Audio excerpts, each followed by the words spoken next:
slowly tear him apart. That is the only thing he could have done in that situation without air superiority. He executed it well.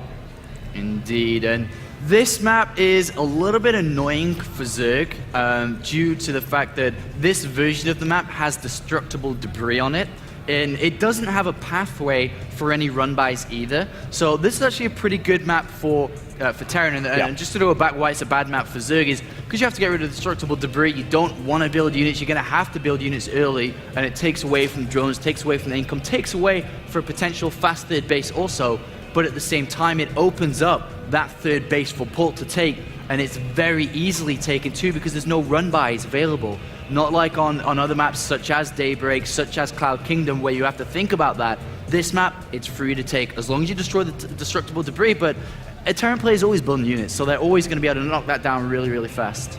Yeah, and let's be honest here, Lings are probably the absolute worst unit to make that happen, and it does stretch you out just a little bit. See what Lucky decides to do. He's going to go for a hatchery first, nothing really out of the ordinary there, and we are going to see Command Center first once again from TSL Polt. Yeah, Command Center first here, and he's, you know, very similar to the last game. He's, again, asking a question to Lucky. All right, would you like to play and take a third base and try to play macro, or would you like to try and bust me again? But this time around, it's kind of a rhetorical question when he says you want to play a macro game because there's, like we just talked about, there's no easy third base to be taken. Yeah. So maybe we'll see aggression come out again from Lucky. Maybe he'll try and tech up super fast and try to go for, you know, like a Ling Infesta bust or something along those lines. But to be honest, it's a difficult position that Polt's put him in, especially on match point. Yeah, that's the really big deal, isn't it? You know, this is not a Zerg-favored map by any stretch of the imagination, and it just happens. That's the nature of the game at the moment. Some maps are not going to be as good for certain races. Could you ever balance that out? That's a difficult question. Perhaps it might take years in order to sort out one way or the other. It's certainly not happening now. Overlord is on its way over just to have a little look. It'll get a bit of an idea of what's going on behind that, but at this stage there's really nothing. So I can only imagine he's just going to hold it there for a while, use it maybe to spot drops later on or to sacrifice later to gain some information. He gets the drone scout in anyway, of course, because there's nothing to stop it, and we'll just have that one hang over there in a safe location for the moment. But what does Lucky do from here, especially with the opening that Polt has done, and having gone for what looked to be an almost unstoppable Ling and Baneling bust into losing. I was about to say that, actually. If you think about what we saw at the end and where that came from, that's incredible. It's like watching some guy 6-pull a Protoss player and all of a sudden it's, you know, Broodlords against Mothership. It's like, wait, what? How did that even get that far? Yeah, it just did. Yeah. Lucky's gone back into gas really early, even earlier than last time here. Oh, hello. He did stay in with one until the SCV went in, and as soon as the SCV left, he went straight back in here. So we're going to see super aggression once again from Lucky. And you know, as I said, there's a rhetorical question if you want to play macro, because you can't answer, because you can't do anything. So will we see a Baneling bust again? Will he take a second gas, or will it be a Roach? Roaches in these positions are okay. They're not terrible, considering it's not cross position. But still, it's a very long walking distance if they were Roaches. But he does decide to go for Roaches. So we'll see. This is going to be an interesting once again. Polt throwing down 2 barracks here. He is going for reacted Hellions from this. And the Hellions are going to get there by the time the Roaches pop out. And it really does depend. How many does he invest in? Does he go 2, 4, 6? If so, it does get difficult. But as long as he keeps them alive, he can use them against the Ling backup. But he has to keep them alive, there's no doubt about that. Yeah, and if he were to lose them on that natural expansion as the Roaches popped out, could potentially be disastrous. It does give him a good lead time to start getting units out, but that just gives him the time maybe to get out a couple of Marauders, maybe throw a couple of bunkers down as well. And there's 2 Hellions are now out, and this is what happens. Does Polt decide just to sit there? It doesn't make a lot of sense, I feel, to sit there denying creep at this stage. Well, he's going to poke, and he'll get the best reaction time possible, just about. Maybe a few seconds difference, but the Queens are going to really push that reaction time away as the Roaches spawn towards the back. And Polt has already built a single Marauder. He's getting some. He's got, oh my god, Polt's throwing down double Tech Labs. I wasn't even looking at that. He's throwing double Tech Labs, which means he's going to be able to build nothing but Marauders against this. And now, as long as he just goes Marauder Hellion, this is almost just like a unit auto win. this is going to be so good for Polt here, and all of a sudden Lucky is really against it. Yeah, and he gets all the Hellions out, no problem whatsoever. He's just keeping an eye on things, getting an exact count of what's happening, trying to maybe delay them just a little bit. He knew exactly what was going to happen here. There wasn't even a question. He baited it. He forced it. And honestly, what's the Marauder count at? 4? 3 coming out at a time? High ground advantage there? This could get really messy. The link back was going to take a lot of damage, and let's see if he can actually get through this, because this is pretty much a Roachling all in against his opponent, and if he doesn't do significant damage here, then Polt's just going to stream ahead. He is droning behind this though, so he didn't continue with the warpins. Oh, not warpins, sorry, I keep saying that. Didn't continue with streaming the lava units out. He picks up, but as long as he keeps the Hellions alive, the Marauders are going to shred the Roaches, and the Hellions can easily kill the Lings. And the worrying thing here, Polt didn't care about losing mining time on the natural. He's like, all right, well, how are you gonna deal with the counterattack if I come at you? And Lucky's like, oh, I don't know, I gotta build spine crawlers, man, and is building more Roaches as well. And Stim is 10 seconds away from completing, 20 seconds away from completing. More Hellions are coming here as well. If he wants to hold this, even spine crawlers aren't really the option, because Marauders are gonna tear them down here. He needs to build nothing but units. He has a decent economy at 40 drones, but he has to set up a flank. He has to unit here, and even then it's still gonna be tough. Yeah, and building that round of 10 drones has meant that his force is a heck of a lot smaller, and it was fine. You say, right, okay, we're not going to all in this. This is simply not going to work. So right back into drones. Let's not build another round of units. It's kind of fortunate that he didn't, but he is still up against it here. What a force! That's 13 Marauders and 9 Hellions. That's devastating. The spine crawlers will be crucial here, but they'll also die very rapidly. As you can see, 1 down, 2 down. The Lings come in for a surround, but there's nowhere near enough, and they're easily barbecued there by the Hellions. And straight up fight here. The Roaches get in nice and close. Are there enough Marauders? It doesn't look like there are at the moment, and Lucky is able to shove that one back. Yeah, he does, and he also launches a counterattack here, so Lucky's saying, no, I will not lose this game and be knocked down into the 3rd and 4th place. So he does kill a few SCVs here and pushes the counterattack back. So Lucky manages to hold on just about. He also has double evolution chamber. Didn't tech up at any point in that game. Is still down at the hatchery. Will want to do so very shortly. And we talked about how hard it is to take a 3rd base. He now has units. He can use the Roaches. He can use the Lings to take this out. And all of a sudden the game once again continues. So we're having one extreme to the other in the previous game, and now this one as well. This high aggression being defended, and then the game marches on. Yeah, these two guys are so well matched that it results in an epic series, as you can clearly see. That ain't a misuse of that word. That is truly what we're seeing here at the moment. Polt does have an economic lead at the moment. He's had a lot more workers than his opponent for a while. Did lose quite a bit of mining time, so it's not quite as good as it could be. And in terms of losses, they're both pretty much equal. Command center coming down, easily make his way through to that 3rd base, but there's the age-old Terminus problem, especially when you kind of spawn in this position. Zerg taking a 4th against Terran. Yeah, and even though it looks kind of equal and almost the supply as well, you have to think, he did that all on 2 bases, the Zerg playing against a 2-base Terran, and now he's only at 45% of his 3rd base and knows he's behind it in his gas income, so immediately builds the Extractor straight away. Hellions do march out in the center, but don't manage to achieve anything. Roaches do push them back in. 14 Lings in production. We may see a bit of a push here, or I don't think it's really going to really achieve much because Siege Tech is about to finish, but at least he can prevent Polt pushing against him. Yeah, absolutely. And map control firmly in the hands of Polt at the moment. He's got to keep an eye out, and obviously if any kind of sneaky, and that actually is what happens an awful lot, sneaky 4th bases, just because this is such a large map, and especially since Polt is not really utilizing drop play at the moment because of course he doesn't have any medevacs, the chances of maybe sneaking a 4th base in somewhere a bit funky, that can be done. And Polt's not going to commit to this. He's just poking up there, and he'll probably return home. He'll take damage in an equal trade, realizing that his opponent is building all these units and not drones. So even though this is pretty bad for Polt losing everything, this is absolutely fine in long term. Short term, he's like, I don't care about these units, man. I'm going Marine Tank. You can have my Marauders and Hellions. Yeah, but now I've stopped him from building 70 drones immediately behind this, and we see 59 SCVs versus 50 drones. 50 drones at this stage? Ooh. Polt's taking a 3rd base. He's be able to transfer a fully saturated mineral line down there. Orbital command as well, because there's no run-by area for Lucky to hit down, and Polt's just gone straight into the basics of Marine tanks now. Yep, and that is such a great build on this map specifically. You can siege up, if you want to take a fourth, you can siege up on it, get a planetary fortress, good luck touching it. If he wants to take a fourth, you can just start to crawl slowly across the map, take the Xel'Naga towers, and good luck stopping that. It is difficult to do. Going to be seeing Ling Infester. There are, of course, roaches coming up with roach speed as well, just to back that one up. Nice little combination.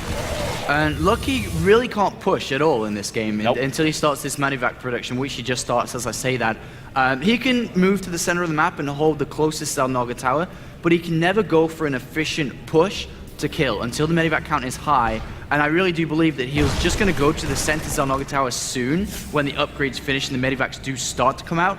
And he'll hold that position and just take a fourth and then push the game even further into the late game. But it looks like Lucky throwing down the hive once again, and this time around, a scan lands exactly on the main base, seeing the hive, seeing the double evolution chamber, and this time around, Polt is going to be a lot more prepared about that.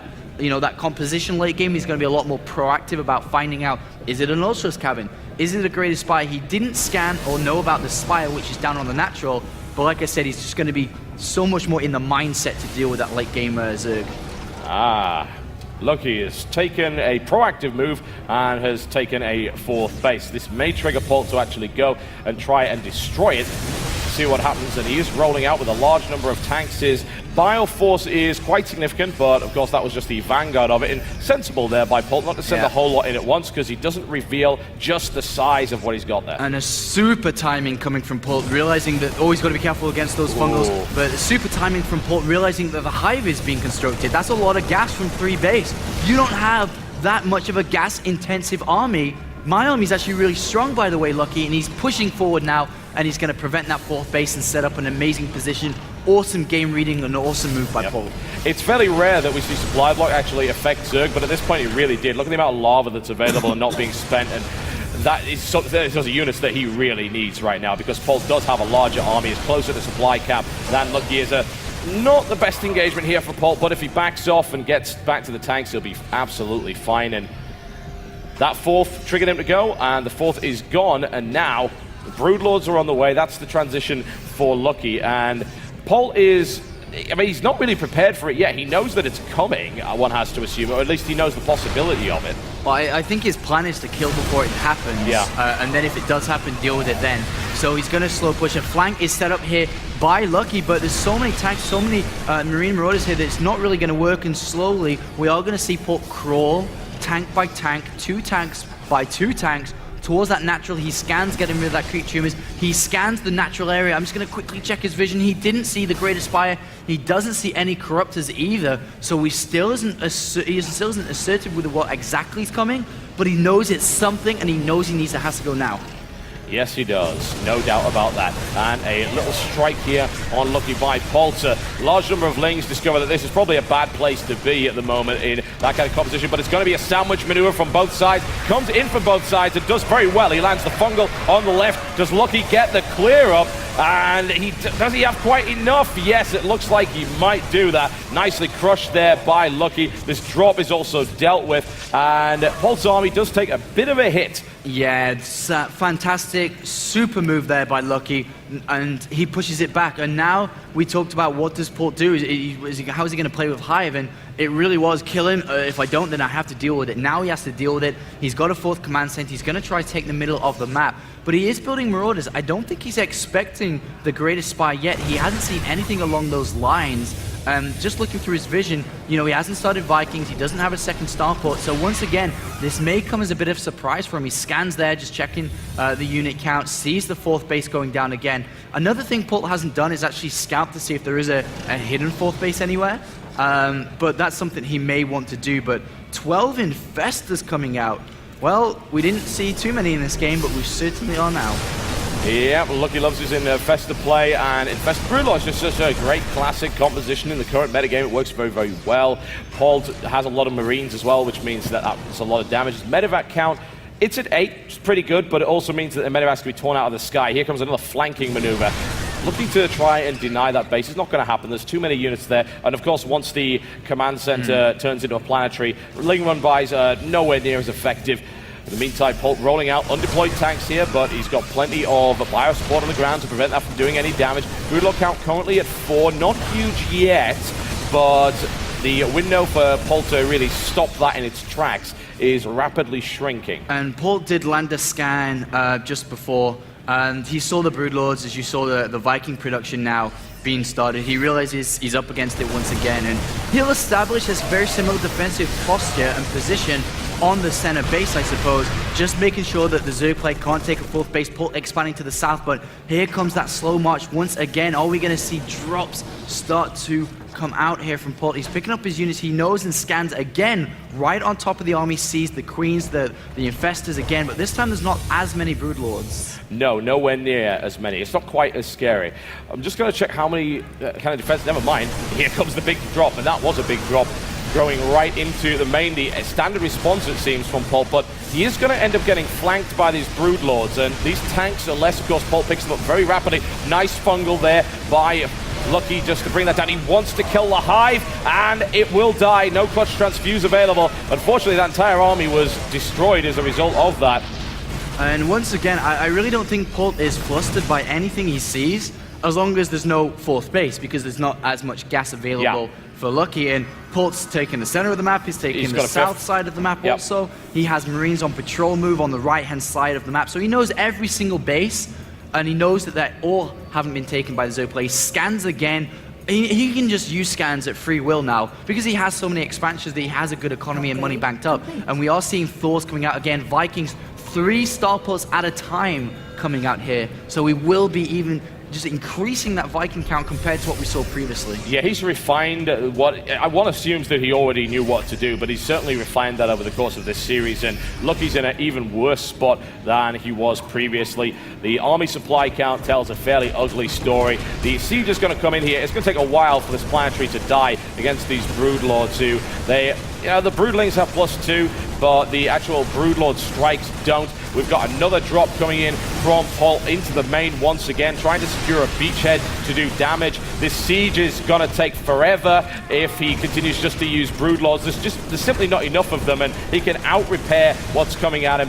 Not sure if he's got building armor. I don't think he has. That would be actually good there, but the spawning pool falls, and Polt is tearing Lucky to pieces again.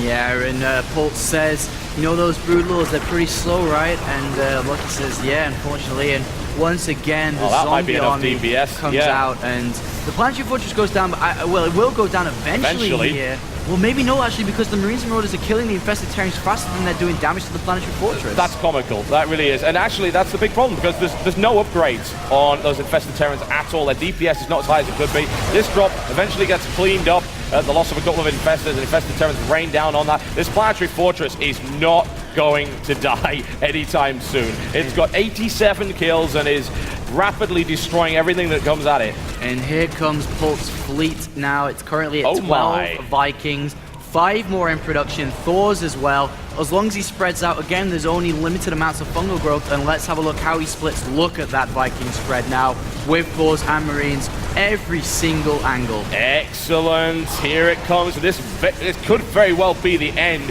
of Lucky in this semi-final matchup. Transfusers going down, Fungal's landing, but this force is so well spread out, it just isn't mattering. Look at that, he plummets below 100, 80 supply. This is going to be Polt's by the looks of it. I don't see a comeback coming from here. Another Fungal lands on the right flank, but the Broodlord count is down. GG, and Polt is in the grand final.